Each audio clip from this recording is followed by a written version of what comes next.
Banyak yang nanya ke saya, Bang, bagaimana kasus Telkomsel?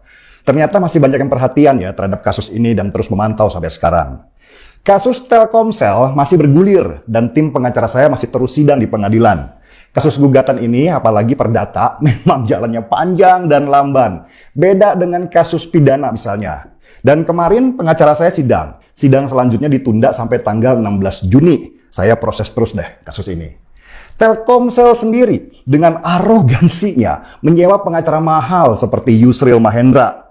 Buat Telkomsel lebih baik membayar pengacara super mahal daripada memikirkan keselamatan keluarga saya yang sedang terancam karena data alamat saya tersebar luas ke publik karena mantan customer service-nya yang dengan seenaknya masuk ke sistem Telkomsel mengambil data pelanggan mereka dan menyebarkannya di media sosial. Oh ya, sebagai pengingat, kasus Telkomsel ini bermula di bulan Juli tahun 2020 lalu, ketika ada seorang customer service Telkomsel yang bernama Febri bekerja sama dengan sebuah akun anonim bernama Opposite. Mereka membongkar data saya sesudah mereka mendapat nomor handphone saya yang memang waktu itu memakai operator Telkomsel. Sistem data di Telkomsel yang katanya canggih itu ternyata dengan gampang sekali dibobol oleh seorang customer service outsourcing lagi. Bayangkan, kalau seorang customer service saja dengan gampang membobol sistem canggih Telkomsel, berapa juta data pelanggan yang terancam dibobol di sana. Customer service itu akhirnya tertangkap. Ternyata dia pegawai Grapari Surabaya. Dia kemudian divonis 8 bulan penjara karena kelakuannya. Sudah terbuktikan Telkomsel salah? Yang menyakitkan di sini, Telkomsel seolah-olah merasa tugasnya sudah selesai. Sudah kok, sudah kami laporkan yang bobol datanya ke polisi. Mereka cuci tangan, merasa tidak punya tanggung jawab apapun kepada korban seperti saya yang datanya disebarkan ke media sosial dan posisi keluarga saya yang sekarang sedang terancam. Karena orang yang benci saya pasti dengan mudah datang ke rumah dan melakukan ancaman. Awal-awal data itu terbongkar saja, teror dan intimidasi berdatangan ke rumah sehingga anak-anak ketakutan dan terpaksa harus memasang CCTV di seluruh rumah.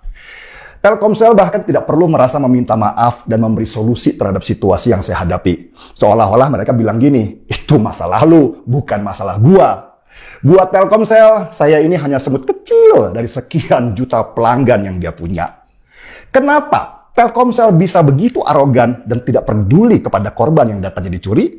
Disinilah titik masalahnya.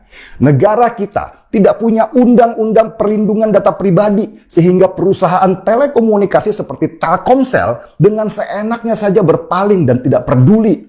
Undang-undang perlindungan data pribadi yang disusun sejak lama sampai sekarang nggak pernah dibahas oleh DPR. Padahal undang-undang itu sangat penting melindungi data kita sebagai konsumen yang sudah menyerahkan kepada mereka dengan penuh kepercayaan. Selama undang-undang itu tidak ada, maka tidak ada yang bisa menggugat perusahaan raksasa seperti Telkomsel. Memang bahaya data kita ini, begitu gampang dibobol orang dan diperjualbelikan. Saya ini sebenarnya curiga, jangan-jangan ada sindikat penjualan data di dalam perusahaan. Data itu mahal, nilainya bisa puluhan miliar rupiah kalau dijual ke perusahaan lain untuk mereka jualan. Kemarin saja terbongkar ada 279 juta data kita bocor dan dijual belikan di sebuah situs online. Sebuah situs mengaku memegang data yang dia dapat dari BPJS Kesehatan.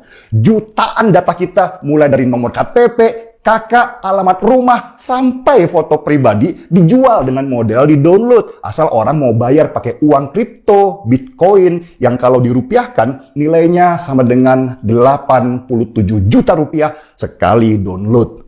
Gila memang, rapuh sekali sistem data kita sehingga gampang dibobol orang. Itulah kenapa saya merasa harus menggugat Telkomsel. Harus ada yang bersuara supaya tidak bisa seenaknya data kita dipakai oleh orang yang tidak bertanggung jawab. Sekarang saja, hampir tiap hari, nomor telepon seorang teman yang pakai Telkomsel terima macam-macam SMS jualan yang aneh-aneh. Pertanyaannya, dari mana penjual online itu dapat nomor telepon teman saya kalau bukan dijual oleh orang di dalam Telkomsel sendiri?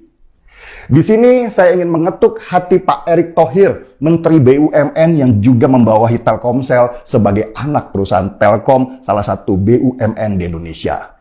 Pak Erick, tolong rapikanlah barisan di dalam BUMN Anda, terutama model sindikat seperti ini di dalam perusahaan. Telkomsel sudah terlalu lama dikuasai kelompok radikal sejak zaman SBY berkuasa, sehingga keamanan data pelanggan itu dalam posisi yang sangat berbahaya. Orang-orang mereka masih ada di dalam dan sekarang mungkin menempati posisi penting di sana. Kalau data saya saja mudah dibobol, bagaimana dengan data mereka yang bekerja sebagai hakim, jaksa, polisi, tentara, yang datanya harus sangat rahasia? Saya tahu, saya berhadapan dengan perusahaan raksasa. Panah fitnah untuk membusukkan nama saya pasti sedang disiapkan. Saya nggak muluk-muluk kok. Kemenangan sekecil apapun nantinya akan membuka celah buat banyak orang supaya mereka mau menuntut Telkomsel kalau merasa dirugikan. Saya memang sekarang sendirian, tetapi membuka kemungkinan ribuan pelanggan kelak akan melakukan somasi secara bersamaan kepada Telkomsel. Kalau perlu, kita bikin posko korban kebocoran data Telkomsel yang sudah pasti banyak jumlahnya dan memberikan bantuan hukum kepada mereka. Mohon sebarkan pesan ini kalau memang informasi ini berguna. Hak kita harus kita perjuangkan meski jalan menuju itu begitu panjang dan lama. Setidaknya Tuhan tahu bahwa kita sudah berusaha. Biarlah semua hasil kita kembalikan kepadanya. Seruput kopinya,